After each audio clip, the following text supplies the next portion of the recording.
Hello et bienvenue sur ma chaîne pour une petite vidéo tag que j'avais envie de faire puisque cette semaine je ne tourne pas de vlog et que du coup ça me manque de parler devant la caméra. Donc j'en profite cette semaine pour venir vous faire une petite vidéo à part qui va vous permettre, si vous me suivez depuis peu, de connaître un petit peu qui je suis comme lectrice et d'où je viens, voilà. Donc bienvenue, j'enlève mes lunettes parce que ça fait des reflets avec le soleil et on va pas se plaindre, il fait très très beau donc c'est cool. Alors le tag livresque que je fais se nomme le tag livresque de A à Z. Alors je l'ai vu passer généralement je pense quand une chaîne se monte, une chaîne YouTube, Booktube se monte. C'est une vidéo qui est souvent proposée sur les chaînes. Je sais que c'est un tag qui vient de Grande-Bretagne, je crois, si je dis pas de bêtises. Si j'arrive à retrouver la source, je vous l'indiquerai ici. Et voilà, donc c'est tout ce que je voulais vous dire. En fait, c'est anglophone parce que vous allez voir dans les différentes catégories, on prend l'alphabet et les mots qui sont liés sont des mots en anglais. Donc c'est pour ça que voilà. C'est pour ça que je vous dis que je pense que ça vient d'Angleterre, mais ça vient peut-être des États-Unis. Je ne sais pas. Alors, donc, il y a 26 lettres dans l'alphabet, donc c'est parti, on va essayer d'être rapide. Alors, A pour auteur. Auteur dont tu as lu le plus de livres. Alors, j'ai vérifié à ce jour.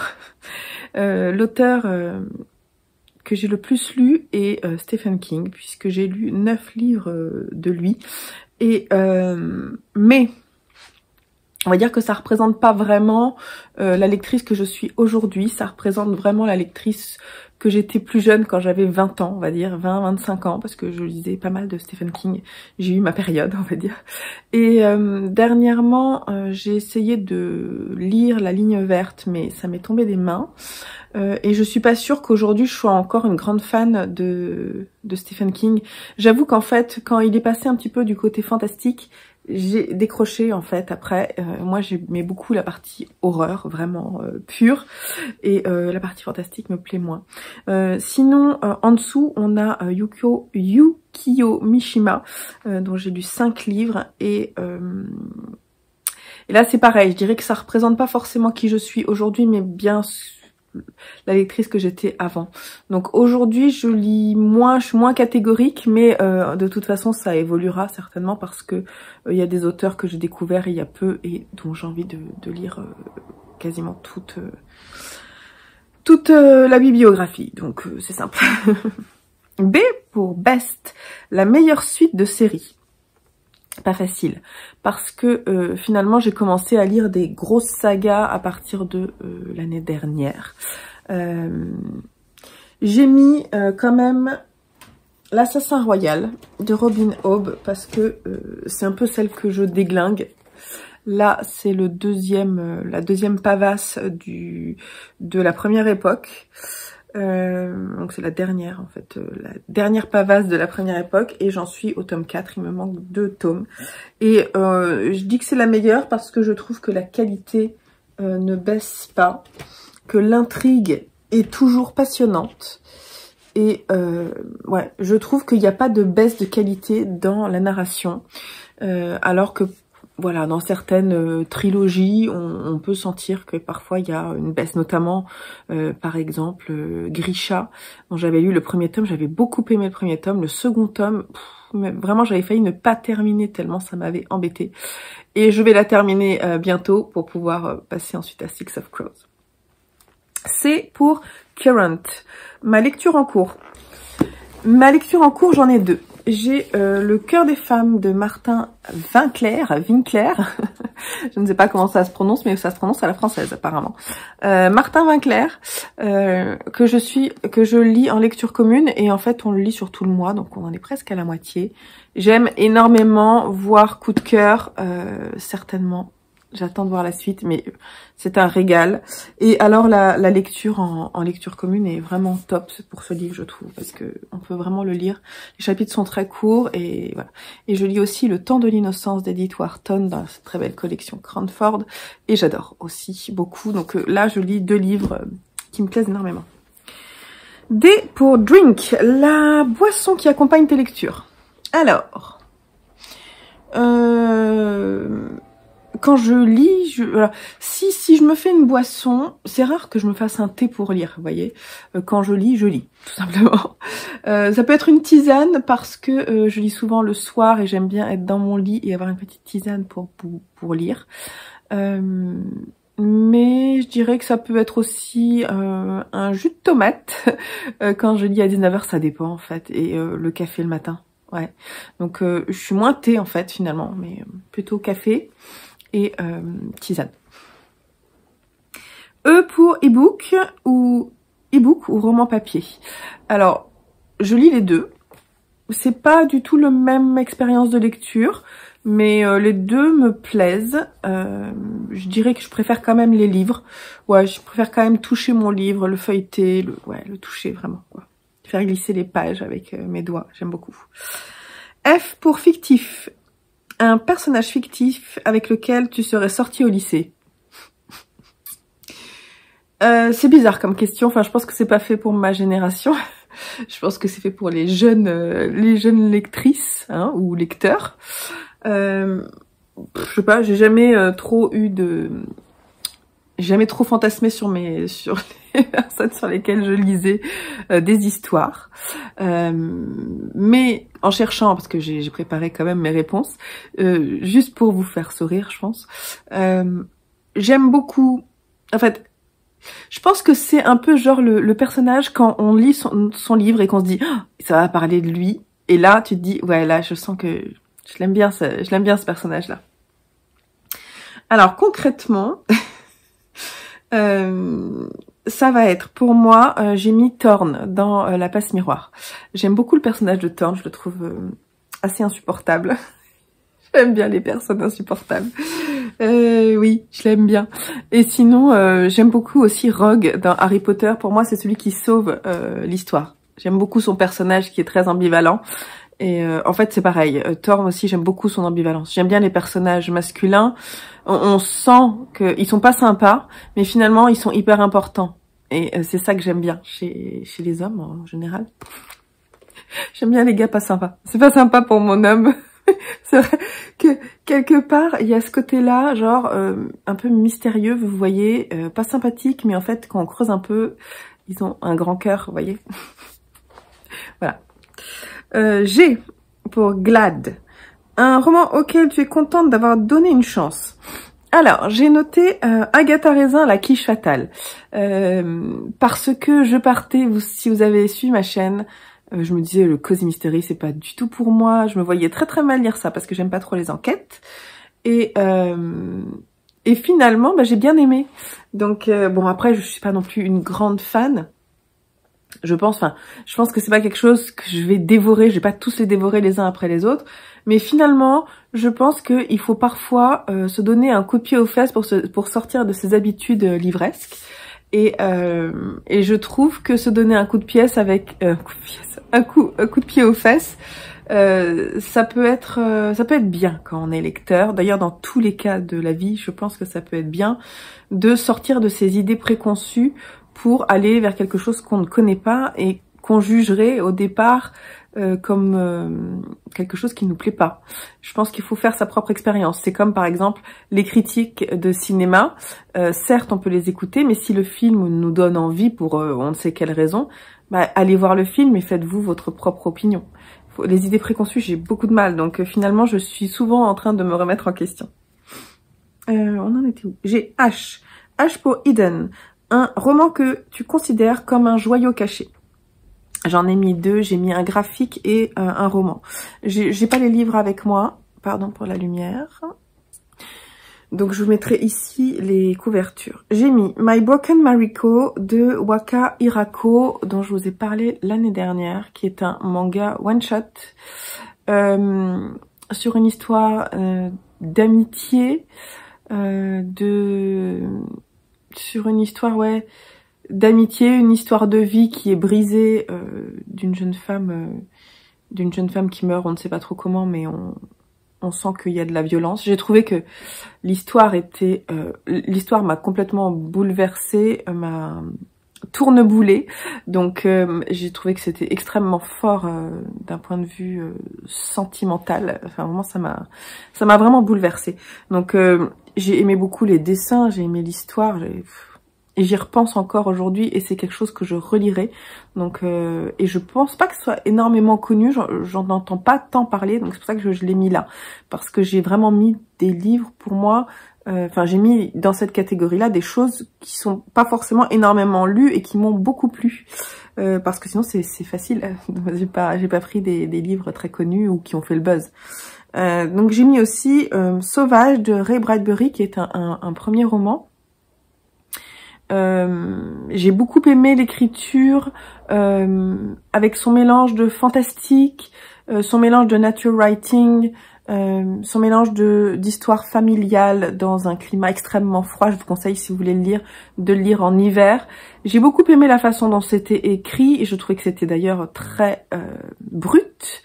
Mais ça m'a vraiment beaucoup plu. J'ai trouvé ça passionnant et je sais pas d'ailleurs si un autre livre va sortir, mais il faut que je surveille voir si un autre livre sort de cet auteur parce que j'ai très envie de lire d'autres choses. I pour important, un moment important dans ta vie de lectrice. Alors je dirais la lecture audio de Dans la forêt de Jane Higland. Que j'ai lu, on va dire, il y a 2 ans. Et moi qui avais pris pas mal de recul par rapport à la lecture, je lisais beaucoup moins, ça m'a donné envie de relire. Et je dirais plus globalement que le livre audio m'a redonné envie de découvrir des histoires, découvrir des plumes. Et d'ailleurs, si vous êtes en panne de lecture, je vous conseille vraiment d'aller vers le livre audio, parce que du coup c'est pas vous qui lisez, vous pouvez faire autre chose en même temps, vous n'avez pas l'impression de gâcher du temps si vous avez cette peur là, et mais globalement ce livre là m'a vraiment bouleversée. Je le relirai parce que je me le suis acheté, parce que vraiment pour moi il marque une transition. J'ai adoré, je me suis posé des questions, je trouvais que ça parlait d'écologie, des limites de notre monde et de qu'est-ce qu'on pourrait faire aujourd'hui si ça nous arrivait, parce que c'est à notre porte quoi, ce risque-là de se retrouver, parce que on va dire que le nucléaire est passé, a tout explosé, il n'y a plus rien, et donc c'est tout le monde vit en autarcie avec ses propres élevage, culture, tout ça. Et du coup, ça m'a vraiment questionnée et ça m'a redonné envie de lire. Et après ça, mon rythme de lecture a complètement changé. La création de cette chaîne aussi à part, puisque j'ai une autre chaîne en fait depuis 5 ans sur YouTube qui est dédiée aux loisirs créatifs. Je mettrai le lien en dessous si ça vous intéresse. C'est une chaîne qui marche plutôt bien. Il faut dire que je suis assez régulière sur cette chaîne-là.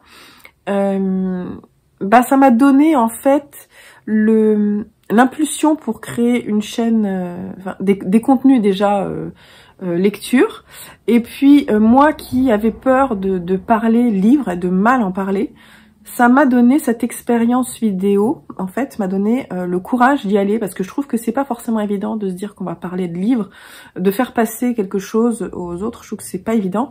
Et finalement, le partage de livres est aussi quelque chose de très important dans ma vie de lectrice, puisque ça m'apporte beaucoup de choses personnellement, ça a changé mon rythme aussi de lecture, parce que j'ai envie déjà de tout découvrir, et puis j'ai envie de vous partager ce qui m'a plu.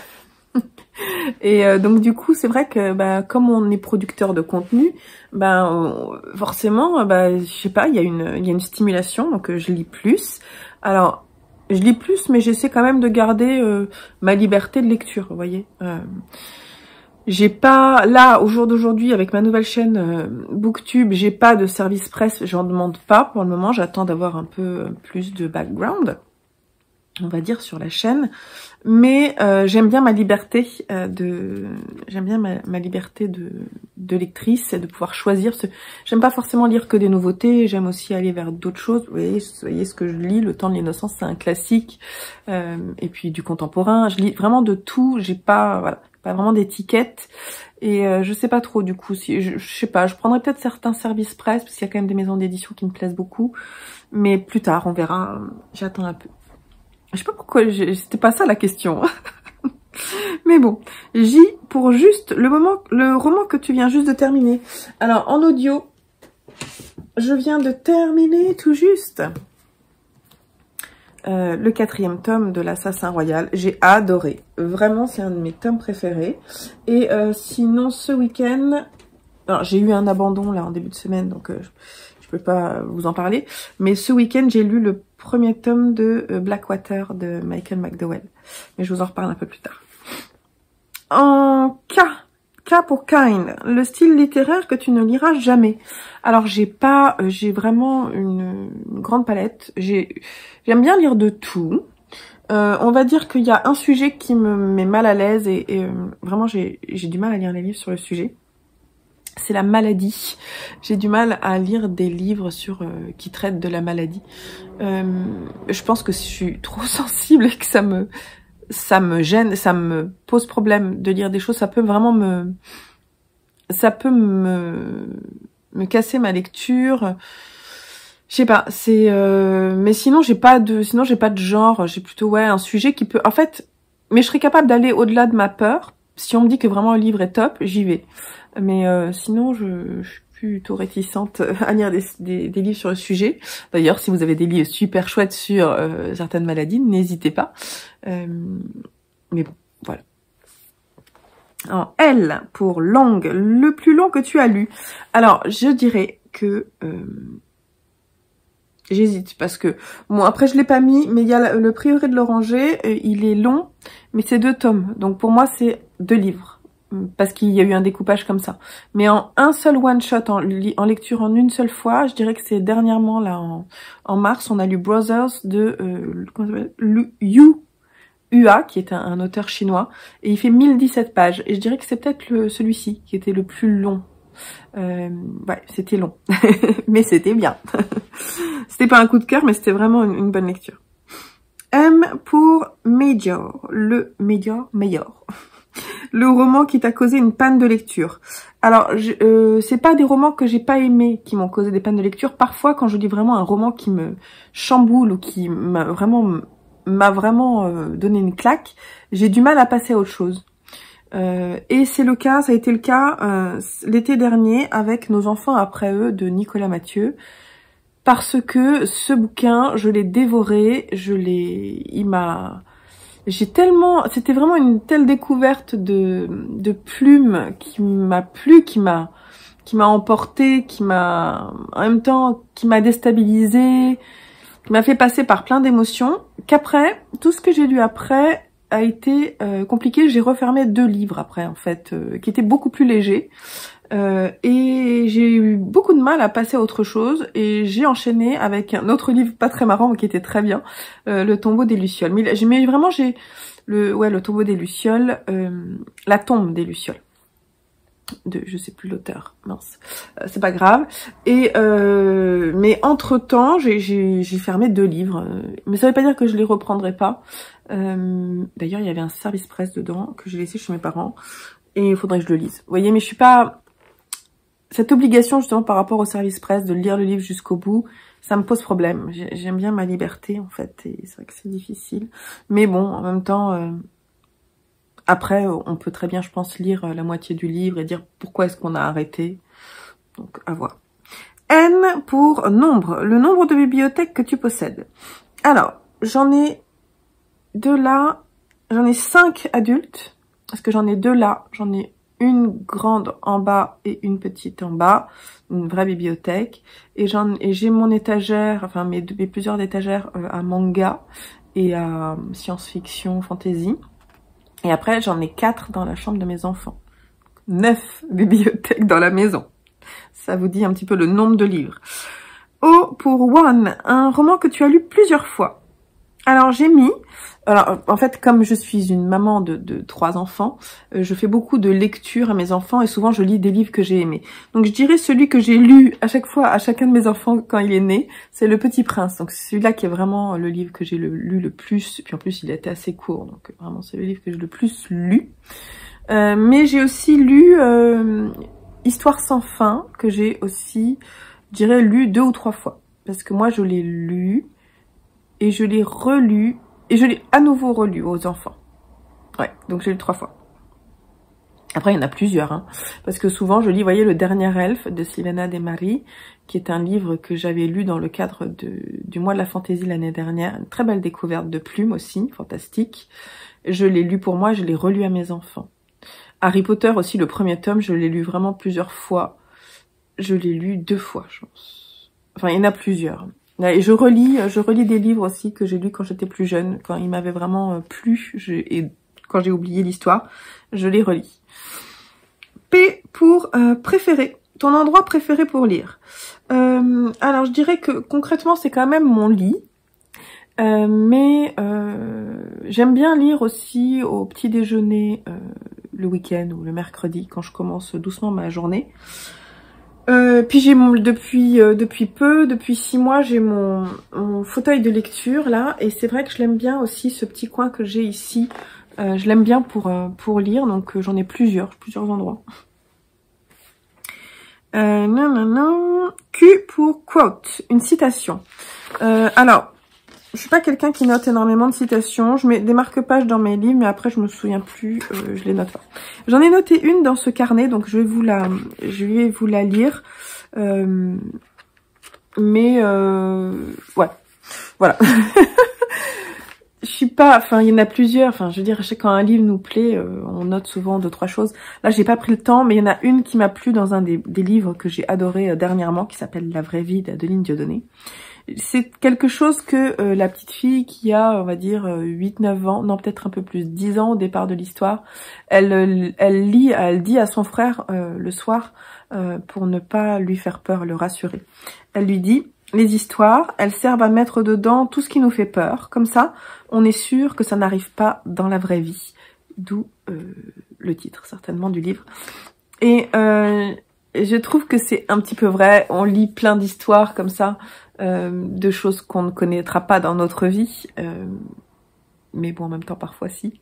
Donc voilà, je trouvais qu'elle était appropriée, cette citation. Elle me plaît beaucoup. R pour regret, ton regret de lecteur. Alors, j'ai pas vraiment de... Alors, globalement, dans la vie, j'ai pas de regret de quoi que ce soit. Chaque choix est un choix. Il y a une chose qui m'embête un peu, mais qui en même temps est aussi une force quand j'y repense, c'est ce que j'ai écrit. C'est-à-dire que j'ai une mauvaise mémoire. Donc, ce que je vous disais, par exemple, je me rappelle pas de tous les livres que j'ai lus, notamment ceux quand j'étais plus jeune, quand j'avais 20 ans, c'est-à-dire que ça fait plus de 20 ans, forcément. Mais parfois, je me souviens vraiment de pas grand-chose. Par exemple, je me souviens avoir adoré Anna Karénine et je me souvenais pas de toutes les subtilités qu'il y avait dans ce livre. Donc quand je l'ai relu, j'ai pas eu la même sensation de lecture. Et donc, c'est assez désagréable d'avoir une mauvaise mémoire, notamment des titres de films, des titres de livres aussi. Et puis alors, vous savez que si vous êtes sur la chaîne, quand je parle des livres, je me souviens rarement des prénoms des personnages. Donc j'ai une très mauvaise mémoire du détail. Mais en même temps, c'est aussi une force parce que ça me permet quelque part de redécouvrir des histoires et de reprendre plaisir à les relire. Donc je me dis que c'est pas vraiment un regret, vous voyez. S pour série. Une série que tu as commencé et jamais finie. Alors j'en ai mis 2 là. J'ai mis Les voleurs de fumée de Sally Green, je vous en ai déjà parlé. J'ai lu le premier tome et en fait j'ai trouvé ça un peu creux. Et je me suis dit que j'achèterais pas la suite. Et d'ailleurs j'ai donné le tome 1 à ma nièce parce que je me dis que peut-être ça lui plaira. C'est très jeunesse on va dire. Et ça manquait vraiment de profondeur pour moi. Donc j'ai pas continué. J'ai aussi mis de côté Le Paris des merveilles de Pierre Pével parce que malgré la qualité d'écriture que je reconnais, les personnages et l'histoire m'ont pas emballé plus que ça et le style enquête me plaît pas trop non plus. Ça veut pas dire que c'est pas des bons livres.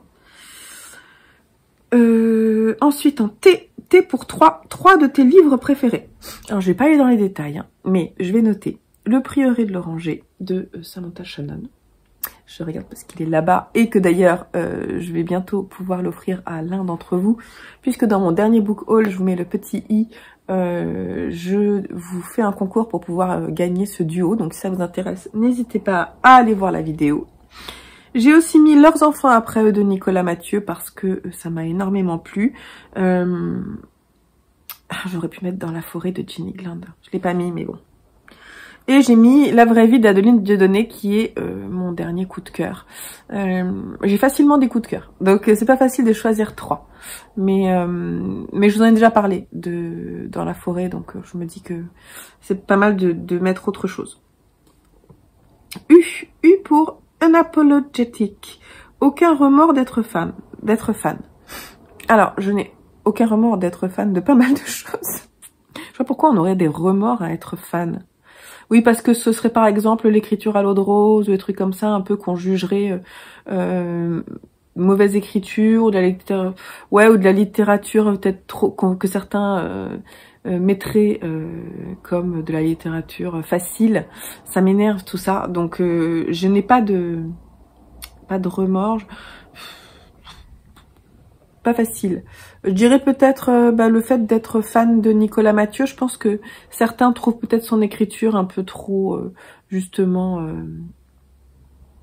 je sais pas comment dire, peut-être un peu trop un but de sa personne ou un peu trop, je sais pas, catégorique, vous voyez. Et peut-être que du coup, il est critiqué pour ça. Mais moi, j'aime tellement, et c'est vraiment, je suis une fan de ça. Alors après, j'ai lu 2 livres de lui. Hein. Mais du coup, lui, c'est quelqu'un pour lequel j'ai envie de lire toute sa bibliographie. Donc, j'ai envie de lire sa bibliographie, c'est mieux. Et voilà, ça, c'est quelque chose qui me tente vraiment. Je sais pas, j'ai pas de honte. J'ai pas de remords, j'ai pas de honte. J'aime la littérature fantastique. J'aime les mangas. Ah oui, ça par exemple. Les mangas, j'entends souvent que c'est pas vraiment de la littérature. La dernière fois, j'ai entendu ça au collège de mon fils, qui a dit vous pouvez emmener, parce qu'ils partent en voyage scolaire, et il dit vous pouvez amener des livres, mais vous pouvez. Une personne demande est-ce qu'ils peuvent amener des mangas. Il me dit un manga c'est pas un livre. J'étais là. Je suis pas trop d'accord là en fait de ce que tu dis devant tous les parents là en fait. Je trouve ça vraiment limite en fait. Ça m'a énervée. Je m'énerve pour des trucs comme ça. Je l'ai rien dit hein, mais enfin si j'ai dit juste j'étais fâchée avec la personne qui était à côté de moi, ça l'a fait sourire. Je dis mais c'est n'importe quoi ce qu'ils disent là. Bref, ouais, alors moi je suis fan je vais pas dire que je suis une fan de manga, mais j'aime bien ça. Et j'ai aucun remords. Le fait de lire des graphiques, par exemple, et des graphiques japonais, ça me pose aucun problème. V pour Very. Tu attends la sortie avec impatience. Alors j'ai mis la suite de Blackwater de Michael McDowell qui sort chez Monsieur Toussaint Louverture sous forme de feuilleton tous les 15 jours. J'ai précommandé le second tome, donc je l'attends avec impatience pour pouvoir le lire. Voilà ce que je dis, c'est tout je crois. Parce que sinon j'ai pas de sortie là qui me hype de fou. Donc voilà. W pour Worst, ta pire habitude livresque. Je sais pas.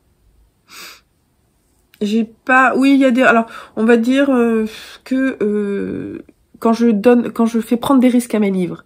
Par exemple, la nuit, quand je m'endors sur mon livre, je le mets sous mon oreiller pour dormir sur mon histoire et qu'elle me suive pendant tous mes rêves. Et parfois, quand je sors le livre de sous l'oreiller, il peut être corné. Donc ça, c'est un risque pour mon livre. Et je ne peux m'en vouloir qu'à moi-même.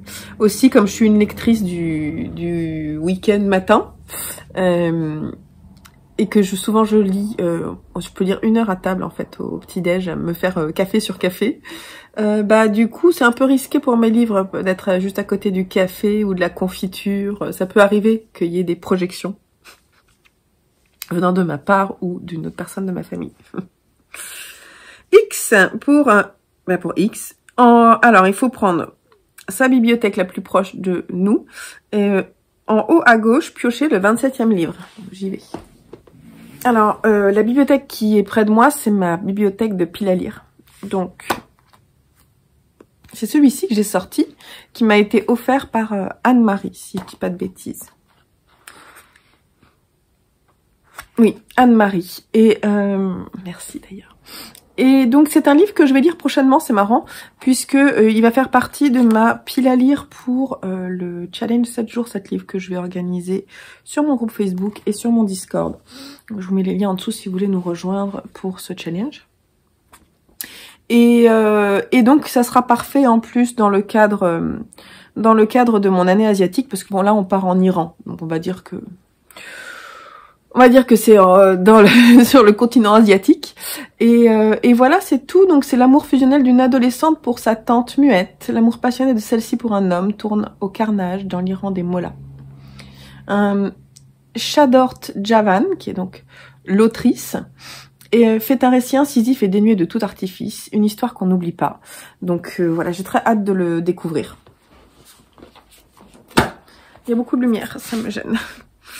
Y pour Yo, ton dernier livre acheté. Alors, j'ai acheté ce matin sur Vinted, parce que vraiment j'ai trouvé d'occasion à 2 €, hors frais de port, un livre grand format qui est genre à 20 € en neuf. C'est Le chagrin des vivants d'Anna Hop. J'en ai entendu parler sur une chaîne Booktube. Je ne saurais pas dire laquelle. Il y a un petit moucheron là. Je ne saurais plus dire laquelle, j'en ai entendu parler dernièrement. Si je retrouve, je mettrai ici le nom. Et ça m'a donné envie, c'est son premier roman. C'est une autrice anglaise. Et apparemment, c'est une belle plume. Et du coup, j'avais envie de découvrir sa plume. Là, on est en Angleterre, au sortir de la guerre, en 1920. Et c'est le témoignage de 3 femmes, de 3 histoires de vie de femmes à cette époque-là. Voilà, à voir. Elles ont, je pense, chacune perdu quelqu'un à la guerre, il y a des chances. Et pour terminer, Z pour Z. Le livre qui a volé ton sommeil. Alors, le livre vraiment qui m'a tenue éveillée, c'est le tome 1 de Grisha, qui est là. J'en ai parlé tout à l'heure. Hein. Il est où? Ben, il est juste là, de Leigh Bardugo. En fait, quand j'ai commencé ce livre, je l'ai lu déjà sur ma Kindle, le premier tome. Je l'ai pris vraiment au hasard, vous savez, genre, je savais pas trop quoi lire. Je me suis dit, tiens, celui-là, il est proposé, ça se trouve, j'en ai entendu parler, tiens, j'y vais, je lis. J'ai lu les quelques premières pages, je me suis dit, oh là là, ce livre, il va me transporter tout de suite. Et j'ai adoré le premier tome de cette saga. Le second tome, je l'ai lu beaucoup trop éloigné du premier. Et je me suis ennuyée sévère. Voilà. Comme quoi, des fois dans les trilogies... Alors je pense que j'ai fait l'erreur de laisser passer trop de temps. Mais voilà. Donc là, j'aimerais bien terminer cette saga prochainement. Et puis vous dire si finalement c'est une saga qui m'a plu ou non. Et voilà. On a terminé avec ce tag. J'espère que ça vous aura plu. Ça m'a bien plu de le tourner. J'espère que vous aurez appris des choses sur ma vie de lectrice, que peut-être ça vous aura fait réagir sur certains points, donc n'hésitez pas à me dire en commentaire. J'aime beaucoup vous lire et partager avec vous. Et si vous voulez y répondre d'ailleurs en commentaire sur certaines questions ou l'intégralité, n'hésitez pas. Je remettrai toutes les questions en dessous si vous avez envie d'y répondre ici ou sur Insta. N'hésitez pas à le faire. Je trouve ça sympa de temps en temps de faire un tag. Et ça nous permet de parler de livres, tout simplement. Bon, allez, je vous laisse là. Je vous fais des gros bisous et je vous dis à très très vite. Ça sera un point lecture la prochaine fois. Je vous embrasse. Bye bye.